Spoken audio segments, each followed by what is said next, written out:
I am Sharon Holmes. Welcome to the She Shines podcast, where we are empowering you to embrace every facet of who you are, helping you to develop a beautiful balance in life, and encouraging women everywhere to shine.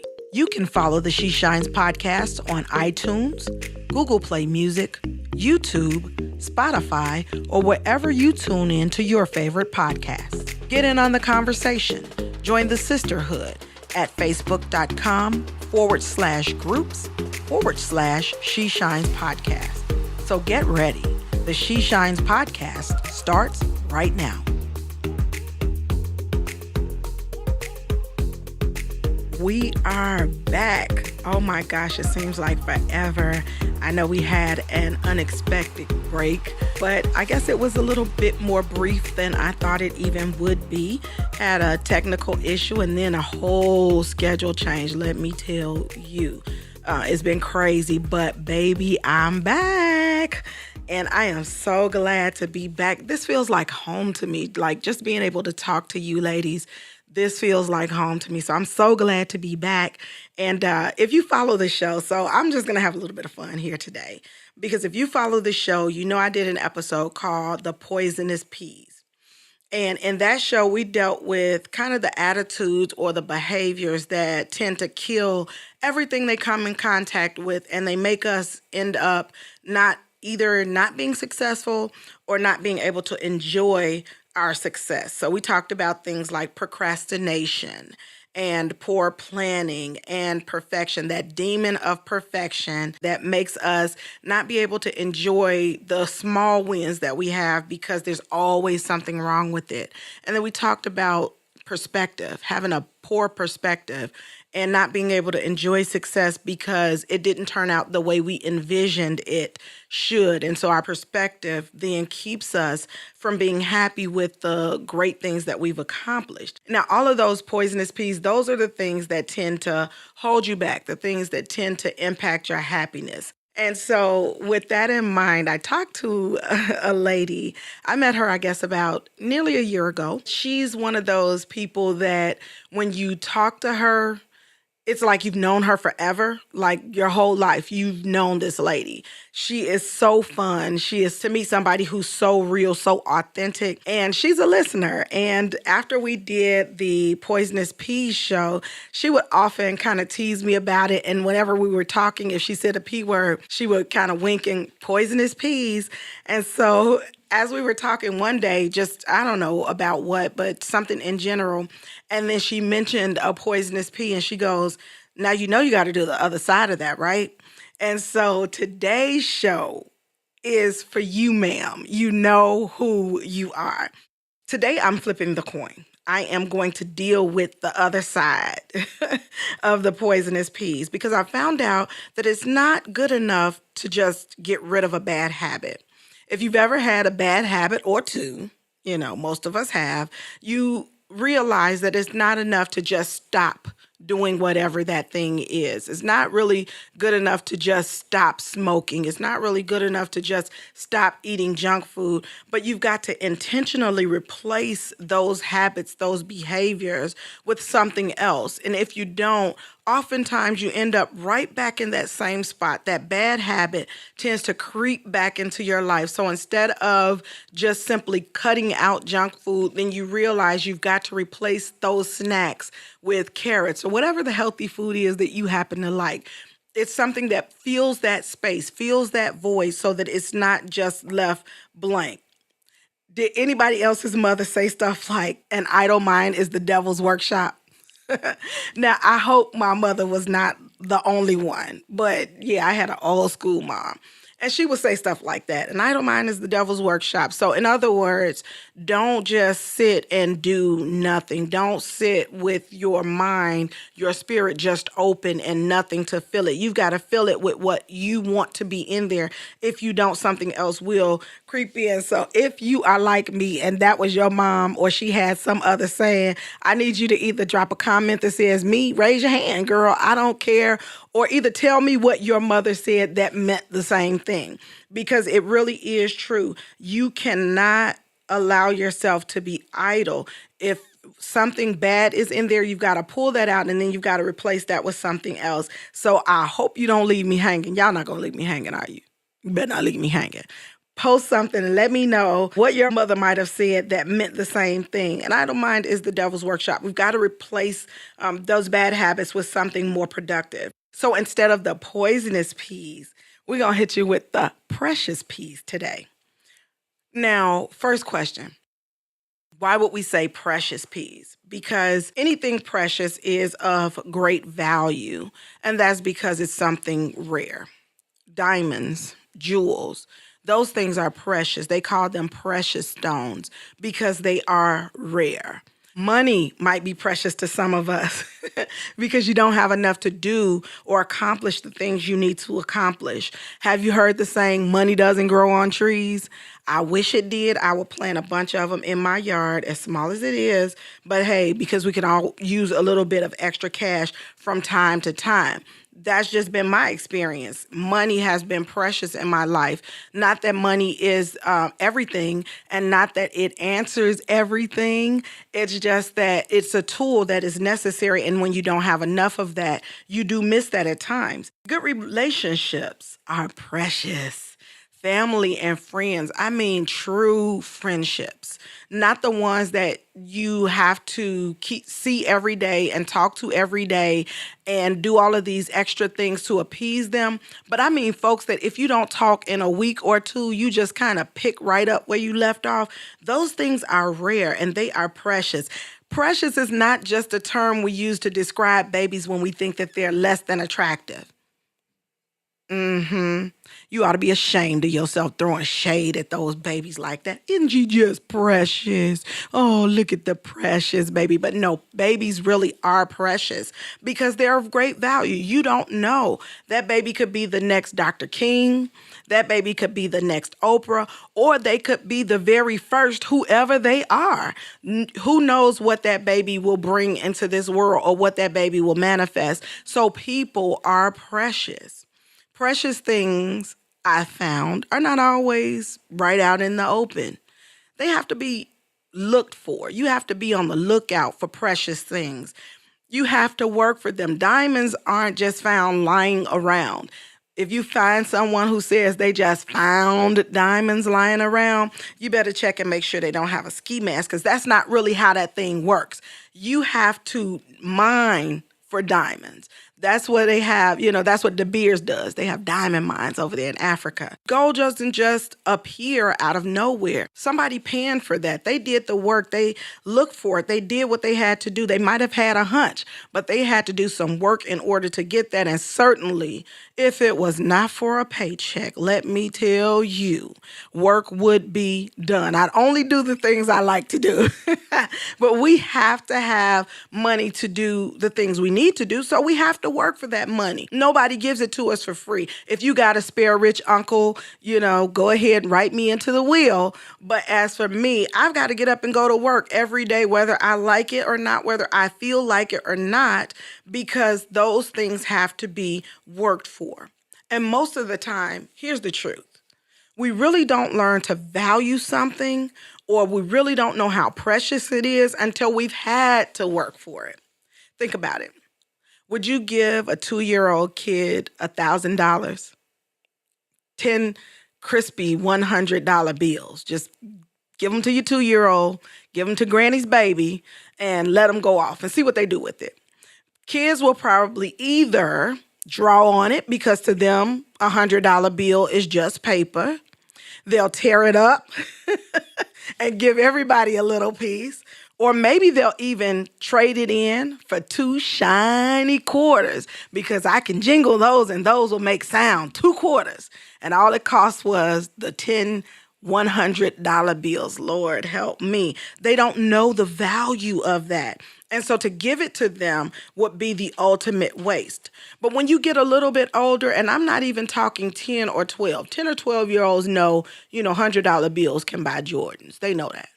But I'm talking when you get to be an adult and out on your own and you realize that even water is not free. When you realize that lights don't come on just because you flip the switch And gas doesn't come on just because you turn the dial on the stove. When you really learn that food, I'm not talking junk food and cupcakes and Skittles. I'm talking meat costs money, dollars, and cents. That's when you really learn to appreciate the value of that $1,000. And isn't it funny that when we're 10 years old, if we think about $1,000, is this huge, monumental amount of money. But then when you get a little bit older, it's like $1,000. It's going to be gone before I know it, because you realize the value of that money and you know that it only goes so far. And so because precious things are rare and they're valuable, and because we have to work hard for them, they should not be wasted. So let me let you in on these precious peas that should not be wasted. Now, I'm just going to give you a few of my favorites, and I'm sure you guys will think of more like you did when we talked about the poisonous peas. So if you come up with some more, you don't even have to wait to the end. Drop those on social media. Go let me know what those precious peas are that you've come up with. But here's my first one. Preparation. Preparation is my first precious pea. Now, in the poisonous peas, we talked about poor planning. Preparation is not the same thing as planning. It's not exactly the same thing. Planning is really kind of developing a blueprint for whatever it is that you want to do.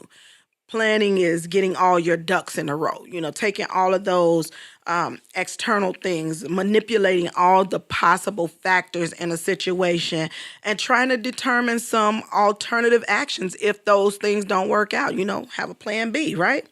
Well, planning is really mostly external. It's dealing with all of the other pieces of the puzzle. But then when you talk about preparation is an internal thing. It's an intimate thing. Preparation really deals with preparing yourself and conditioning your own mind. Preparation really deals with not the things that are outside of you that affect your success, but the things that are inside of you that can affect your success. Now, one person gave a great analogy of this. I was listening in on a power call, and he says that preparation is like packing a suitcase. In other words, you can have a plane ticket to whatever your destination is. When you bring your suitcase to the airport, they're going to put a tag on the outside of that bag that tells where that bag goes to. But you have to determine what goes on the inside of the bag. And catch this. What goes on the inside depends on the destination.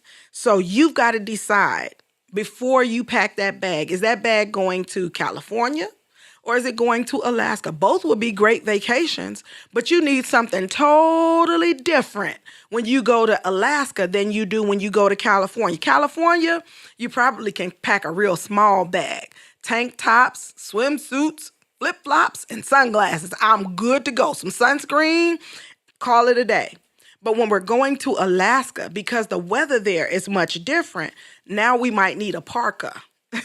I might leave Chicago in July, but when I get to Alaska, who knows? Maybe I'll need a parka. Maybe I'll need, some snowshoes or whatever the case may be. Very different things will be inside that suitcase depending on what the destination is.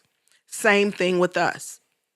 If your destination is to be local, in other words, you really don't set great heights for yourself, you may not need as much in your suitcase. But if you dare to be great, if you dare to be at the top of your game, then you're going to need to pay attention to what you're putting on the inside of that bag. So if preparation is packing that suitcase, then here's the magic question that lets us know what we need to put in there. Here's the question for you. If you wake up tomorrow and you are at the absolute top of your field, you wake up in the morning, and as soon as the alarm clock goes off and you step out of bed, you are at the top of your game. You are successful at whatever it is that you're endeavoring. What would you need to have to stay there? I'm guessing you probably need to have skill, right? You've got to perfect your craft. It is not enough to be okay at what you want to do and expect that to take you to the top. You've got to perfect your craft. That's another P word. That's called proficiency because there's no substitute for knowing your stuff. There is no substitute. I can say I'm this, I'm that, or the other. I can have a great resume. I can punch it up, i.e. tell a bunch of lies, and get myself an interview. But when I get to that company, I've got to be able to have the skill to back up what that resume says. So there is no substitute for being proficient at whatever it is that you do. And I really don't care what that thing is. If what it is putting outfits together and you're stylish, you've got to be good at that. You have got to work at it. You've got to be on top of trends. If it is in the computer industry, you've got to be on top of trends. You've got to know not where technology is today, but where technology is going tomorrow. There is no substitute, again, for being on top of your game and really knowing your stuff. You've got to have the skill. That's not something that you develop when you get to the top of your game. That's not something you develop when you have the platform. That's something you pack in your suitcase before you ever get the opportunity to go out of town, right? Character. Opportunity can take you some places that your character cannot sustain you. So we have got to deal with this thing and work on this thing called character. I've heard it said like this: character is who you are when nobody's watching. True. Nobody's going to steal when there's a police officer standing right next to them. It's just not going to happen, right? You really don't have to have great character, just a little bit of common sense not to do that, right? But character is when the diamond is laying right there and there's nobody else around and there are no cameras. Character and integrity is when you see someone drop $100 bill, but they don't know they dropped it. Do you pick that up? Do you return it? What does your character say about you?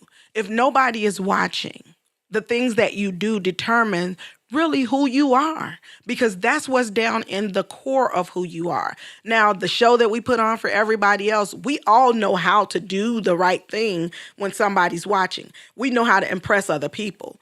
But what do you do when nobody's watching? That's your character. Character is something, again, there's no substitute for that.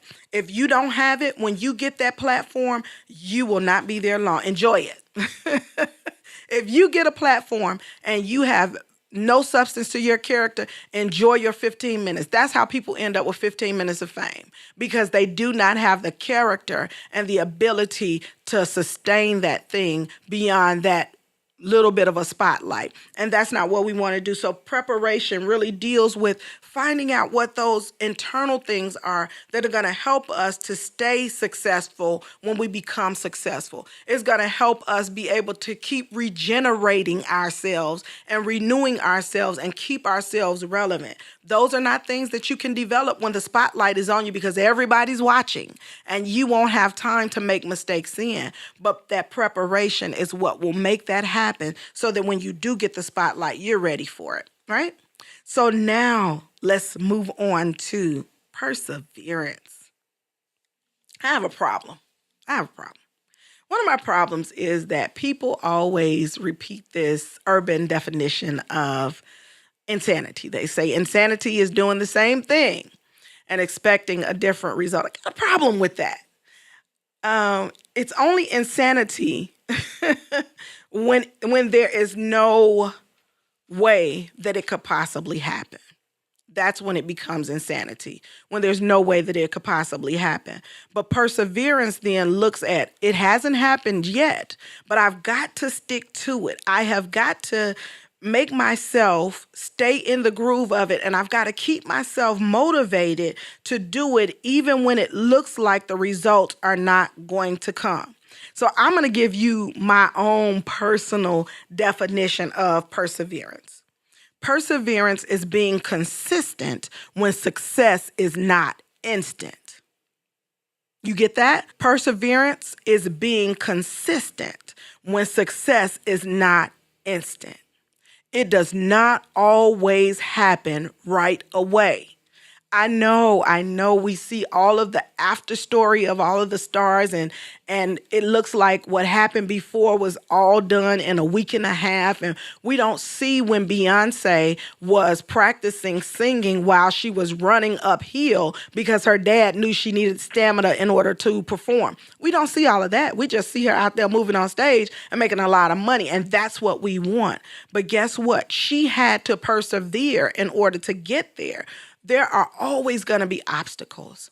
There is always going to be something to stop you, to block you from getting where you want to be. Think of perseverance as the test to see if you really want it. What's your response going to be if it doesn't happen right away? Because success is not, if success was that easy, any old failure would do it. And so we've got to understand that when it doesn't happen right away, we've got to be conditioned already with what our response is going to be.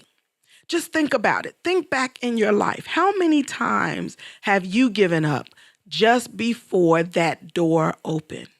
If you would have tried it one more time, if you would have made one more phone call, if you would have waited just 10 minutes longer, would it have happened? That is when you have to weigh whether you should persevere in that situation. And it's not going to always be easy because, yeah, if success was like, the instant potatoes, the instant mashed potatoes, you can make them in 5 minutes. 5 minutes or less. All you need to do is boil some water, a little bit of butter, and some potato flakes, Idaho. But they don't ever taste the same as the ones that were boiled, the actual potato that's been boiled and has been pressed and mashed and then cream added into it. You'll never get the same taste from an instant potato as you get when a chef actually prepares a mashed potato. And that's the difference in perseverance. You can get success instantly sometimes, but it will never be in fullness as it would if you actually persevered and waited on that thing until it happened. I think we got time for one more, so I'm going to hit you with this one. Productivity. Precious P, productivity is achieving a significant or meaningful result. Now, this is what separates busy work from real work. We busy all the time. Our calendars are full. But here's the question. Are we being productive? Is what we're doing really achieving a result? Even better, is it achieving the result that we intended for it to achieve?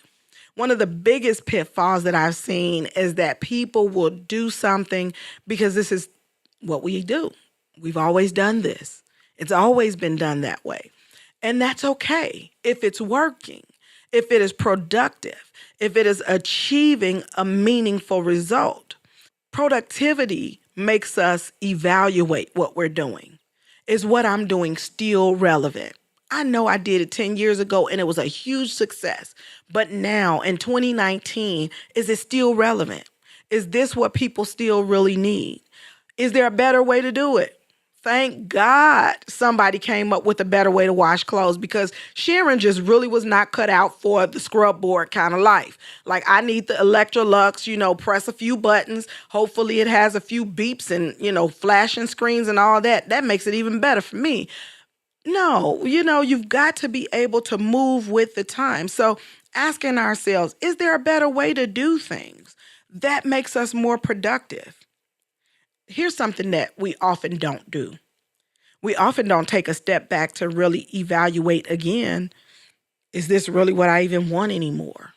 Maybe you've changed. And so what was productive for you 10 years ago is no longer productive today. My former pastor said it like this. If it's not blessing you, leave it alone. If it is not currently adding value to your life, if it's not making you a better person, if it is not helping you to achieve your goals, if it is not helping you to make the world a better place, if it is not helping you to help someone else, why would you waste your valuable time doing it? Time is too precious to be wasted on things that don't matter. So we have to ask ourselves, what are we producing? Are we really productive? I'm going to squeeze in one more for you because this is my challenge. I'm going to be transparent here. This is the challenge for me. The precious P of positioning. Sometimes it's not that we don't have what it takes, but we're sometimes just in the wrong place. The place we are might be familiar to us. It might be comfortable to us, but it's not the place that we should be.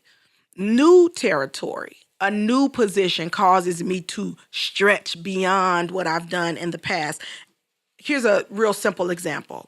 Anybody ever had a new position on their job or traded in their old job for a new position at another company? It causes you to stretch. The whole landscape is new. Whether you've been at the company 10, 15 years or whatever, when you move into that new position, everything is new because now you've got to see how you fit in that particular position. And it's not that you weren't capable of making six figures when you were at a lower grade. It's just that you were in the wrong place to make those six figures. And so positioning makes a huge difference. And you know what? I'm going to take it a step further. I'm working on being more intentional about where and how I position myself in life. Now, I know it might sound bad, but we have to think about how we've positioned ourselves. I learned some of the most profound lessons through some of the most benign situations that don't mean anything, but somehow there's a lesson in that for me. So one day I'm in Walgreens. Well, I'm going to Walgreens to pick up a prescription, and they have the drive-through lane. So I'm being lazy that night, didn't want to go through the store. So I'm going to the drive-through. When I get to the drive-through, there's a line of about 5 cars. Primary lane has 5 cars. Now, there is a secondary lane, but there are no cars there. So here my mind is wondering, is that lane closed? You know, what's really going on? What does everybody know that I don't? Nobody's in that line. I decided to take a chance and just drive into that secondary lane. As soon as I pulled up, the young lady picked up the phone, says, "Welcome to Walgreens. How can I help you?" I was 2 minutes tops. Had my prescription. I was on my way, and I was driving real quick and not looking in the rear view mirror because I knew the people behind me were probably upset. They had sat there and waited all that time, and then here I come with the audacity to pull into another lane, do something different, and achieve the result I wanted. Can you imagine that? But some of us, like the cars in the lane, have a follow the leader mentality. I had it when I pulled up. I pulled right behind that 5th car. I was the 6th one in line. But something in my brain said, you know what? There might be a better way. There might be a different path for me. And I was able to use that in order to achieve my goal in less time. We've got to be able to do that in life. We got to be able to turn around and transition some of these small lessons that we learn so that they become powerful tools in our lives. Another time, standing in the store, long line. And while everybody else is on their phone scrolling their timeline, I'm using my time productively. I'm reading signs. And one of the signs said, "Express pickup." Well, what do I need to do that? I stood right in line, signed up for it while everybody else was scrolling Facebook. And they were like, "Okay, you're ready." And I walked right to the front of the line, grabbed what I needed, and I was out of there. And I knew the people were upset at me. How many times do we get upset at other people because they are taking advantage of an opportunity when we had the same chance? There was equal opportunity, but the other person thought outside of the box. They were able to position themselves in a different way in order to get to the same goal much more quickly. And those experiences have taught me how to reposition myself in life. Am I positioning myself at a dead end? Somewhere where there's no opportunity to grow, where this is the best it's ever going to get? Or am I daring to position myself in a place where there is opportunity to learn and to grow? A place where I can get exposure to the things that I'll need in the next phase of my life. Okay, I know I'm not ready to lead the board meeting right now, but can I at least sit in the boardroom as a note taker? I just need to know what the inside looks like. So when it's my turn, I'll be ready for it. That's what the precious peas are about. It's about getting us ready. It's about getting us in the right position so that we're able to take advantage of the opportunities that come to us and that make themselves available in our lives. Now, if I had time, I would hit patience and passion and peace in the middle of the storm. But I'm out of time for today. So you've got to help me. You've got to do it for me. I want you to right now drop a comment. Let me know a precious pea that you thought of while I was running my big mouth. Let me know the things that you've identified that we need to have in order to have a successful life, in order to enjoy the successes that we have. Let me know the opposite of those poisons that we talked about the other time. So I'm leaving that on you. And with that being said, we're going to shut it down for today. But until next time, don't waste your precious peas, girl. You have been listening to the She Shines podcast, where we are empowering you to embrace every facet of who you are, helping you to develop a beautiful balance in life, and encouraging women everywhere to shine. If you are a woman who shines and you want to see someone else shine too, join the sisterhood at facebook.com/groups/She Shines podcast, and you can share the shine. To get instant updates on our podcast, subscribe on iTunes, Google Play Music, YouTube, or Spotify. I'm your host, Sharon Holmes. Until next time, shine on.